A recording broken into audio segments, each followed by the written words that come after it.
Guys, ఇవాళ strawberry milk shake ఇంట్లోనే ఎలా ప్రిపేర్ చేసుకోవాలో చూసేద్దాం రండి.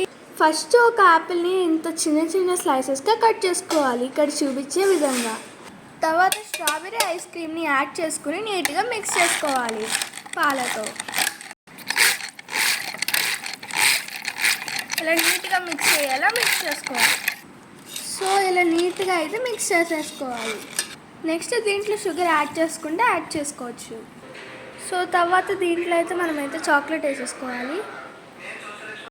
నెక్స్ట్ దీంట్లో మనం స్లైస్ చేసుకున్న యాపిల్స్ అయితే వేసేసుకోవాలి, యాపిల్ పీసెస్.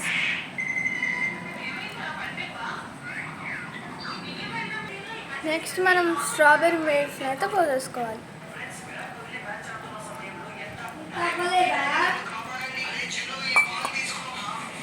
దాంట్లో కొంచెం స్ట్రాబెర్రీ క్రీమ్ అయితే వేసేసుకోవాలి. ఇంకా దానిపైన డ్రై ఫ్రూట్స్ ఐటమ్.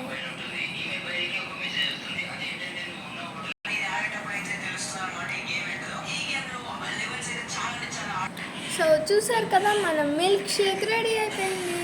సో ఇంట్లోనే చక్కగా టేస్టీ మిల్క్ షేక్ అయితే రెడీ. సబ్స్క్రైబ్ చేసుకోండి.